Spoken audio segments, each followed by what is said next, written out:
It started with a whisper in the night, an eerie mechanical pulse echoing through the sterile corridors of St. Elara'shospital's medical research facility. Dr. Evelyn Clarke, a brilliant but haunted surgeon, had just begun her first night shift. The hospital was known for groundbreaking surgeries, but it held a darker secret, one that even the staff whispered about with trembling voices. The setting was a sprawling, labyrinthine complex nestled on the outskirts of a fog-choked city.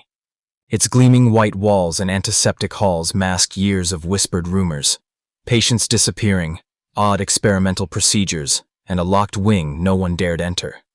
Tonight, Evelyn would uncover the truth. Evelyn's first patient was a middle-aged man named Harold, admitted for a routine brain tumor removal. But as the surgery began, strange things started to happen. The machines monitoring Harold's vitals flickered erratically, the lights dimmed and surged, and an unsettling chill filled the operating room. Midway through the operation, Evelyn noticed something impossible. A shadow moving beneath the patient's skin, like a dark, twisting serpent. She blinked, unsure if exhaustion was playing tricks on her. But then Harold's eyes snapped open wide. Unconscious, he should not have been able to see or react. His pupils were pitch black, absorbing all light. Suddenly, the hospital's PA system crackled to life with static. Then a distorted voice whispered, "They never left." Evelyn's heart pounded as she glanced at the monitors, which now displayed cryptic symbols instead of vital signs. Determined to understand, Evelyn ventured into the forbidden wing after her shift. The hallway was lined with rusted medical equipment, broken glass, and faded photographs of patients with eyes eerily blackened. She found a journal belonging to Dr. Marcus Hale, a disgraced physician who had vanished years ago. The journal revealed chilling experiments, attempts to merge human consciousness with a parasitic organism that could control the host from within. The blackness in Harold's eyes was the parasite's influence, a living shadow feeding on the patient's mind. Suddenly, a cold hand gripped Evelyn's shoulder. Spinning around, she saw a gaunt figure with hollow eyes. Dr. Hale himself, or what he had become. His voice was a rasp. "You've seen too much. Join us, or become one of them." Evelyn ran through the dark corridors, the whispers growing louder, the shadows stretching to grasp her. She reached the exit, but the doors slammed shut, trapping her inside. In a desperate move, Evelyn grabbed a scalpel and made a shallow cut on her wrist, blood dripping onto the cold floor. The parasite recoiled from her blood, pure, untainted by their influence. Using the pain as a focus, she broke free from the shadow's grip, shattering the dark presence.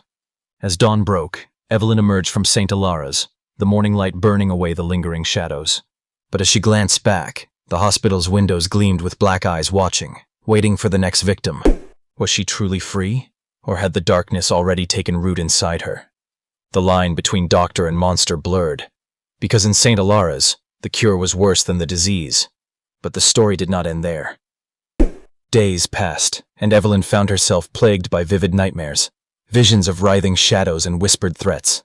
Each morning, she awoke feeling the cold touch of something unseen lurking just beneath her skin. The journal's words haunted her mind, the experiments of Dr. Hale etched deep into her consciousness. Back at the hospital, the staff whispered more urgently now. Nurses reported strange occurrences, equipment malfunctioning inexplicably, patients murmuring in languages no one understood, and fleeting glimpses of shadowy figures slipping through the halls. Evelyn's colleagues began to avoid her, casting wary glances, as if sensing the darkness that clung to her like a second skin. Determined to find answers, Evelyn returned to the forbidden wing, this time during the day. The stark light revealed more horrors, rooms lined with cages once used for experimental subjects, blood-stained instruments, and walls scrawled with cryptic symbols similar to those on the monitors. Among the detritus, she found another journal, this one newer and penned in a hurried, trembling hand. The entries belonged to Dr. Hale's assistant, a woman named Clara, who had documented the progression of the experiments. The parasites were more than organisms. They were sentient, capable of communicating through the host's mind, manipulating reality, and even bending time within the facility's walls. Clara's last entry ended abruptly, a messy smear of ink marking her descent into madness.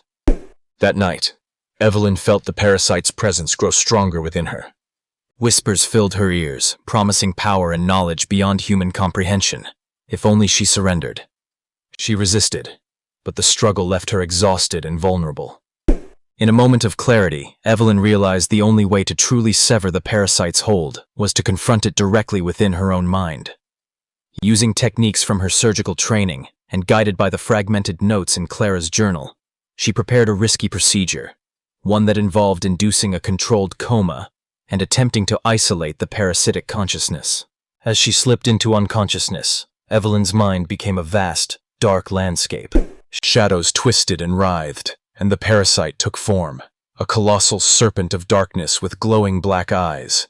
It spoke without words, its voice echoing in her soul, offering her everything she ever desired. But Evelyn stood firm. Drawing on her inner strength and memories of the patients she had vowed to save, she battled the parasite in a mental war that stretched time and space. The shadows clawed and hissed, but her resolve burned brighter.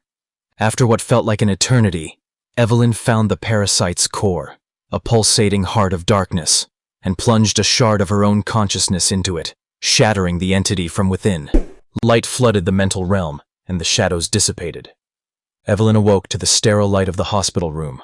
The monitors showed stable vitals, and the creeping darkness inside her was gone. But as she looked into the mirror, her eyes reflected a faint glimmer of black, an indelible mark, a reminder that some shadows never completely fade. Though the parasite was defeated, St.Elara'shospital remained a place of secrets and darkness. Evelyn vowed to expose the truth, to uncover the depths of the experiments, and to prevent the shadows from consuming others. Yet, in the quiet moments when the hospital was still and the fog rolled in thick outside, she could still hear the whispers, soft, persistent, and waiting. Because in St.Elara'shospital the darkness was patient, and it never truly died.